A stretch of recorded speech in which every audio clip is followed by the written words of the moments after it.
Welcome to Kids Considered, a podcast from UC Davis Children's Hospital, where two pediatricians discuss children's health topics. I'm Dr. Lena Vanderlist. And I'm Dr. Dean Blumberg. So I have to admit that when we brought Mira home from the hospital, I didn't do anything to my house before to baby-proof it, right? She was just kind of like a blob. She was just laying there. But now, as she's bigger and she's rolling and more, becoming more mobile, I look around my house and I see that it's like a death trap. I mean, there's certain areas that you just look and there's like so many dangerous things there. There's like under the kitchen sink, there's sharp objects, there's chemicals and stuff that really could be dangerous. Absolutely. And I think most of our listeners know that I am not like an alarmist pediatrician. Like I don't really like saying like all the scare tactics because parenting is hard enough. But there are some things to think about. Mm-hmm. Yeah, there's really some simple things that you can do to prepare your home and make sure that your toddler is as safe as possible and reduce the risk of accidental injury. Right. And that way you get to spend more time playing and enjoying their curiosity instead of constantly repeating no or don't touch that or stay away from that. And, we really talked about the benefits of play and exploring their environment in our podcast on the power of play, which was a while ago now. But literally the day I started researching this episode, a friend called me panicked. And she was like, oh my God. She has a one-year-old and he just started walking and he was oogling over himself in a full-length mirror that they have. And he, of course, held onto the sides and tried to pull himself up. And it came toppling down on top of him. And he luckily just got a bruised finger and, nothing big happened. But these are the things that we see all the time. So accidents are common in this age group. Yeah, so let's talk today about baby-proofing your home and the highest yield areas to focus on. And so the leading causes of accidental injury at home are burns, drowning, suffocation, choking, poisoning, falls, and firearm injuries. And we will discuss how to do everything in your power to prevent some of these within your home so that you're much more comfortable with your toddler. So should we pretend to do a home walkthrough and talk about things for each room as we go? That's a great approach. It sounds like a perfect way to go about this and a fun idea. So let's start by starting and looking at the house from the outside. So when was your house built? It's an old one. I'm pretty sure it was 1939. Why? Yeah, well, because I worry about the paint. So I hope that you've had it repainted since then. Oh, yeah. I know where you're going with this. So if your home was the last painted prior to 1978, it's possible that your home was painted with paint that contained lead, so lead-based paint. Yeah, and this can be really problematic for toddlers. This can be outside the home also. So, for example, paint from your window frame, it can chip off, fall into the soil, and contaminate it. Then the kids are playing in the soil, and they could suffer from lead toxicity. Right. And so that's why most kids or many kids are screened for elevated lead at their 1-year visit with their pediatrician. And so if you live in an old home, that's a risk factor. Your pediatrician may decide to send a lead level on your child. You can also look around your home for possible signs of lead paint. So they're in old paint, you kind of see this what looks like alligator skin. It's called alligatoring, where it breaks down over time and it chips off. You can also buy a test solution at a hardware store to put on that I think it turns pink if there's lead present. Or, of course, the more pricey option is to hire a company to see if you have lead in your paint. So now let's walk through the front door. We know the front door now is painted with no lead paint, but now we're going to go through the front door and go into the living room. And what did you use to get into the living room? We went through the door. But more specifically? Well, we opened the door, so we had a doorknob, right? Yes, bingo, perfect. And kids love to turn knobs. Once they learn how to do this, about 2 to 3 years of age, they are going to want to open every door in your house every time they're entering, exiting. And if you're anything like me, or really anywhere, I live next to a pretty busy street. So the last thing I would want is my child running out of the front door, they have things that you can do to prevent this. So you can buy doorknob covers that prevent their little hands from twisting them open, or, of course, you can put some locks higher up so that the child themselves can't reach it. So we reviewed the door. Now let's go into the living room, and we look around and we see living room furniture. And I'm thinking of like people who have like glass coffee tables with the really sharp edges that when the kid stands up, like their forehead hits it, right? Mm-hmm. And then they get like a laceration, and then you're going to the emergency room to get stitches, right? Oh, yes. And I mean, every kid, it seems like that I know or like in my practice has that like gash on their eyebrow. This is like that perfect age of like when you're learning and, like standing up and gashing into that. And we at our house have this gorgeous like ficus fiddle leaf fig in this like big unsteady pot. And every time I look at it now, I'm like, oh God, what are we going to do with that thing? But in order to protect your child from furniture, they sell soft bumpers that you can put around the sharper edges. It's really important to anchor all heavy furniture and your televisions that could possibly tip over.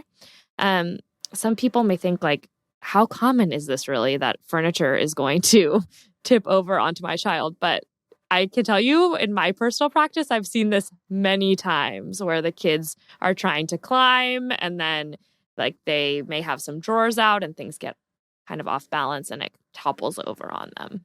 Mm-hmm. Or pulling to a stand. That'll be another way to do that. Yeah. Mm-hmm. So this anchoring and all that. So should this just be done in the baby's room? No, it actually needs to be done in every room that the child is going to spend time. So dressers, armoires, bookshelves, those are all prime candidates for things that can tip over and things that kids really love to climb. And like I said, they're smart. They're going to use any way to get on top of it. So they're going to pull out the drawers and use them as little steps. And of course, that makes it go off balance. So every room. So this is also a good reminder not to keep items of interest to kids out on top of the furniture. So if you put their toys or the TV remote or something like that, then they're going to want to climb up there and get it. So that's going to be a really interesting to them. And we already talked about the mirror. That's just a great example of things that toddlers love to interact with, to look in the mirror and make faces and move around and, see themselves. So that really has a higher risk of being a danger to tip over. Absolutely. So we said to anchor the furniture, but if you're like me, you're like, okay, I don't know how to do that. I'm not handy. How in the world would I anchor something? It might sound like a daunting task, but a lot of new items of furniture actually come with wall anchors. And if it does not, you can purchase them on their own through any big supplier. You always want to make sure that you're anchoring into a stud. So you might need something like a stud finder to make sure that it is secure and it's not just going to pull out of the drywall. And you always want to anchor furniture according to manufacturer's instructions. So they're going to tell you where on the item of furniture that you want to attach those anchors. Yeah, and you can go to your neighborhood hardware store too. There's a whole aisle that like has a bunch of anchoring material. And then you just need to figure out, the stud finder and stuff like that. That can be a little bit tricky. And there's also companies that can come out and they can help you childproof your home. You can look into this. When you do this, make sure they're accredited by the International Association for Child Safety. Of course, that's going to be more expensive than doing it yourself. So now that we've anchored all of the furniture in our home, let's take gaze out the window. Hey, it's a nice view. What are we looking at? Well, today we're actually looking at the blinds. So, and what about them? We want to make sure that you have ideally cordless blinds because the long cords of blinds that you use to pull up and down the window can actually be a risk for strangulation in kids. Yeah, and the other thing that I've seen some people do that do have the cords is cut them. So that they're not a loop to try to prevent that strangulation. But even the cut ones can be, that string can be a danger to children. Mm-hmm. Absolutely. Yeah. And the other issue with windows is that some people probably have heard about the tragic story of the guitarist Eric Clapton's 4-year-old who died after falling out of the window in their Manhattan apartment building. And so one study looking at pediatric injuries from window falls over a 19-year period found just over 5,000 children a year in the U.S. are injured this way. And that's why you'll see all the warning signs, for example, on screens and other things for windows that, danger doesn't prevent kids from falling out. Yeah, absolutely. So it's really critical that all windows have locks. Parents can consider window guards or stoppers that prevent a window from opening more than 4 inches on like any second story. And they just need to be aware of the dangers of open windows. And like you said, we need to know that screens alone do not prevent falls out of the windows. And you should consider moving furniture that's placed near windows that kids may want to crawl on top of and look out, especially for this preschool age group. You also want to make sure that you have working smoke and carbon monoxide alarms. If you're a renter, then you can ask your landlord to do that because it's their responsibility. There's the Consumer Product Safety Commission. They recommend smoke alarms on every level of your home, outside sleeping areas, and inside each bedroom. And the carbon monoxide alarm should be installed on each level of the home and outside sleeping areas. So how many smoke and carbon monoxide detectors does your house have? We only have one. And as I was researching for this, I was wondering if that was sufficient, but we have like an 1,000-square-foot house and it's right outside both of the bedrooms. So I think it's okay for now. Do you know how many your house has? Yeah, we've got at least 2 smoke alarms and we've got at least 2 carbon monoxide alarms, but all of our bedrooms are right in the same area. So they're all kind of like, there's right a set there. And of course, I went to change the batteries and found out that there are no batteries in the ones that we have. So they probably connect wire through the wall, right? Exactly. So they're fine. Yeah, ours have batteries. So you are supposed to make sure that you check the batteries at least once a month, I believe. And a lot of them are dual smoke and carbon monoxide together. Right. Yeah, that makes it more efficient. And then there's the electrical outlets, which really need to be covered. And I think everybody automatically thinks of that when they think of baby-proofing their home, as those things that you insert into the electrical outlets, right? Yeah, that's like the one item I think most people are like, okay, we can do that. And then they forget about some of these other things. But it is a really important one because as your kid gets older, it becomes very clear that they love to jam any object into like a hole, right? So that is going to be a very appealing thing for them to do. So those covers are great. You may also want to look up your house plants and make sure they're non-toxic to kids. Spoiler alert, my ficus is toxic. But I am hoping maybe, I don't know, we're going to see. So Dr. Dean, are you looking for a beautiful house plant? We'd be happy to take care of it until it's safe for Mira to be around. If your home is more than one story, of course, we worry about the stairs and a kid maybe falling down the stairs. So make sure you get secure baby gates. And these are essential to really block off the stairs. And they can also be useful to block off rooms that you may not have baby-proofed yet, or areas that you really want them to stay out of because you're not in there to supervise them, areas like the kitchen or bathroom. So let's move to the baby's room or the nursery specifically. And so the same thing goes here that we talked about in terms of anchoring furniture. You want to make sure that everything's anchored. You want to make sure not to hang anything like right above the crib or on the wall behind the crib, because there's a risk of it falling down. And then with regards to the crib itself, there's a lot more to go into, but just a kind of general overview. You always want to promote a safe sleep environment. And so we did a whole podcast covering sleep, so refer to that. But this includes having the mattress at the appropriate height for their developmental skill level. So as they are able to pull and stand, you need to lower the mattress down. You never want to have any loose bedding or stuffed animals in the crib, and you want to just have a snug mattress. And no crib bumpers, because even though they do look cute, they pose a suffocation risk. And now I think we can walk over to my personally favorite room of the house. The kitchen? How'd you guess? Well, the kitchen is obviously fraught with risk for a toddler, but it can also be a really fun and educational space for them to explore with you. So making it as safe as possible is really essential. Yeah, there's a lot of learning that can go on in the kitchen. Yeah. So similar to doorknob covers, they make stove knob covers also. So this will help prevent gas leaks or unintentional lighting of the stove. My mother-in-law was over the other day and I was cooking something on like the front burner and I had like the pot handle, out, just something I've never even thought of before. And she was like, Oh, yeah, you're going to need to start turning that to like the side or the back once she's mobile, which I hadn't even thought of because they just like to reach up and pull everything down. So you may only want to use the back burners and always turn the handles of pots inwards or to the side to avoid those curious hands that are going to be reaching up. Yeah, and those hands could also reach up and pull down the edge of a tablecloth too, right? So best to just take the tablecloths and put them away for a while and replace them with something like placemats so that the kids can't like totally pull the table down. And all hot objects should be kept far out of reach. So think about your morning cup of coffee, like a cup of noodles or a soup or something like the cup of soup. Unfortunately, burns are one of the most common accidental injuries, accounting for an estimated 3,500 adult and child deaths per year. And scald burns, which would be like caused by tipping over hot liquids, are the most common burn for children under 4. They make up 65% of them, followed by contact burns, which you can think of as like touching a hot stove or like putting your hand around like a curling iron or something like that. Those make up 20%. Dr. Dean, where do you keep your cleaning supplies? Most of them are under the kitchen sink, some under the laundry room sink.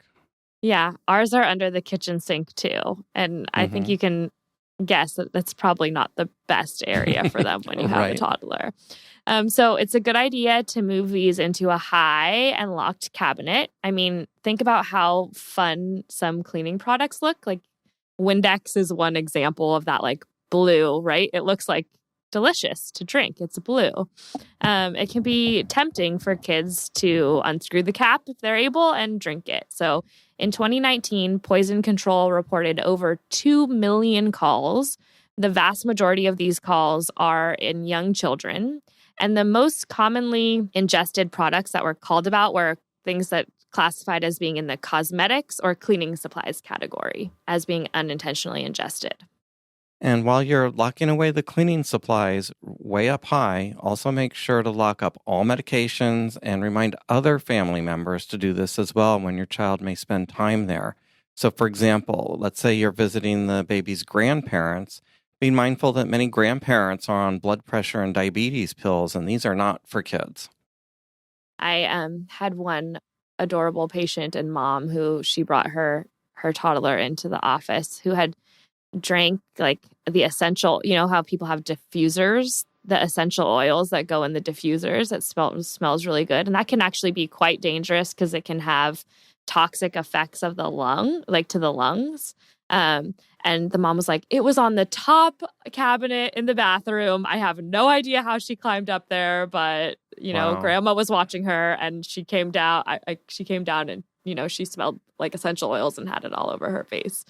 So these are things that even if you seemingly do everything, sometimes will happen. And so if you're concerned that your child did ingest something that they shouldn't have, it's really important to either bring them in right away or call Poison Control right away. So the number for Poison Control, everyone should have in their phone. You can easily Google it now, but it's 1-800-222-1222. And they can be super helpful walking you through what they may have taken and what the next steps would be. Or and if you're outside the U.S., then look up the Poison Control number that's appropriate for your country, too. I've seen several friends do this where they have a low drawer in the kitchen and they make that the child's own drawer so that they can hang out in the kitchen with the kid. And they put in things that are safe for the child to play with in the kitchen, like the plastic mixing bowls, the measuring cups, the large wooden spoons and things like that. And so when the parents are there in the kitchen cooking and keeping an eye on the kid has like this independence where they can like go into their own drawer, take out their own kitchen toys, and they can do some pretend play with making dinner themselves. Yeah, I think that's a great idea. And it really creates that opportunity for play and interaction with food and food preparation. And we talked a lot about that in our Picky Eater series about kind of how to raise a adventurous eater. So more on that in those podcasts. Right. No sharp knives in that bottom drawer there. Yeah. Well, we haven't talked about the bathroom yet. But, what about the toilet? When you hear about kids, can a kid really drown in the toilet? I suppose if they tipped themselves in and they couldn't get out, I mean, it just seems unlikely, right? Yeah, it is very unlikely. You always think they, of course, sell like toilet seat latches and all of that, which these are all good things to do. A child can drown in any body of water. We usually think about like pools or bathtubs, and of course, those are the most common. But even things like buckets or toilets have been reported. And so that's why it's so, so extremely important to always supervise your child when they're within arm's reach of any water or really in the bathroom at all, regardless of if they're in the bathtub. And we also always remind parents to turn their home water heater down to 120 degrees Fahrenheit or 49 degrees centigrade, or less. And we want to do this to prevent scald burns, just in case they turn the hot water on, only the hot water on, and it doesn't get diluted with any of the cold water, that this can be really dangerous. And so now that we're talking about water, I know neither of us have a pool, right, Dr. Dean? Right. And we've done a prior episode on water safety, so there's a lot of information in that. But given drowning is the leading cause of death in the United States in children age 1 to 4, and the second leading cause of death from age 5 to 9, I think it deserves another mention because a lot of people do have pools at their home. Yeah, absolutely. So remember that all pools need to be fenced to prevent entry from children, and the pool fence should be at least 4 feet high and completely surround the pool, separating it from the house as well as the rest of the yard. Right. It needs to be climb proof. So that means nothing up against the fence that the child could climb onto, similar to the window situation. And the design can't have something that could essentially serve as like a hand or foothold for the kid to climb over. The slats should be close together with no more than 4 inches of space between them. And it needs to have a self-closing and self-latching gate that only opens out, not in towards the pool, away from the pool area. And the latch should be, of course, out of the child's reach, so at least 54 inches from the ground. Lots of information. There are tons of companies that, like, their whole business model is putting up these child-proof fences around the pool. So definitely consult someone before you install your pool gate. And for more information and more detail about pool safety, then take a listen to our previous episode on water safety. Yep. And last but not least, I wanted to touch on firearms in the home. Again, we do have another episode on this specifically, but it is important to talk about because so many people have firearms in the United States. So we know that the safest home is one without a gun. In homes with guns, the likelihood of accidental death by shooting is 4 times higher. And in 2020, there were at least 369 unintended shootings by children in the United States. And these shootings caused 142 deaths and 242 injuries. So if you do have a gun in the home, it should always, always, always be locked and unloaded with ammunition locked separately from the firearm. We hope that this episode was a good review on how to get started baby-proofing your home to prevent accidental injuries. And although we just scratched the surface today, we hope it provided you with a good starting point. And prevented some scratches, some toddler scratches as well.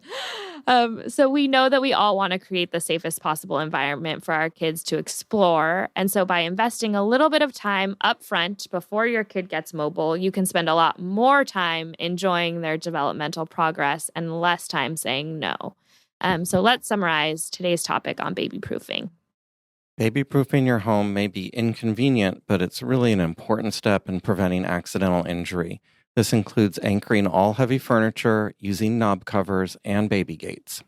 It also means locking or securing windows and ensuring proper supervision around water at all times, including a fence around the entirety of your pool if you have one. All medications and cleaning supplies should be locked up high, out of reach.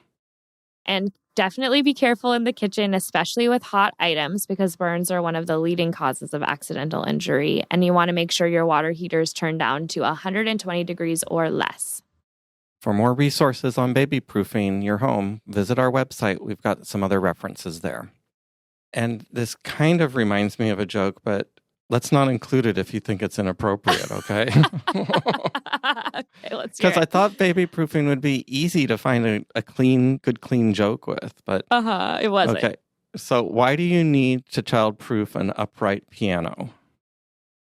I'm not sure. Because you wouldn't want it to fall over on a toddler, because then you would get A flat minor. I think that's fine. That's not in bad taste? Okay. It's not in bad taste. To be honest, I'm not sure how you're going to secure your grand piano, but it seems like it would be heavy enough to leave alone. Yeah, some of those things are heavy enough that they won't fall. But I tell you, I was the kid who was sticking the finger in the electrical socket, and I never learned. I did that so many times. I just can't even remember. I just did that so many times, and it's a very unpleasant feeling. I still shudder when I think about that. Did you have any big kind of accidents that were seemingly preventable in your home growing up? I can't remember any of us kids having an ingestion or something like that. But I was an active, clumsy boy, so I got plenty of stitches. I mean, I had the forehead scar from the coffee table and from other accidents around the home. But I can't remember anything too traumatic, like falling down a whole flight of stairs or something like that. Yeah, we always had a single story home and didn't have a pool or anything like that. But my biggest one was I had this metal dustpan, that must have been my parents that you use for, sweeping. And I think I was doing pretend play, which is just another great example of what you do in the kitchen when your parents are cooking. So I was pretending to help clean up, and it was an old, really sturdy metal one, which you never see anymore. And I just gashed open my whole knee and leg with it, and should have gotten stitches, but my parents just instead kind of cleaned it up and put a Band-Aid on it. And so I still have a nice gash there from that. Yeah, now most of those dustpans are plastic, aren't they? Mm-hmm. Yep. But there's always opportunities for creating a safer environment. And so definitely check out the resources that we posted on our blog. That wraps up this episode of Kids Considered. You can find more information on our website, kidsconsidered.ucdavis.edu. Follow us on Twitter @KidsConsidered. And Instagram @KidsConsidered. If you have feedback on this show or topics you would like us to discuss in the future, we would love to hear from you. Please call us. Our number is 916-915-3388. Or email us at kidsconsidered@gmail.com. Please rate us on iTunes or wherever you subscribe to your podcasts. Thank you for listening, and we hope you will join us for our next podcast. Kids Considered is sponsored by UC Davis Children's Hospital.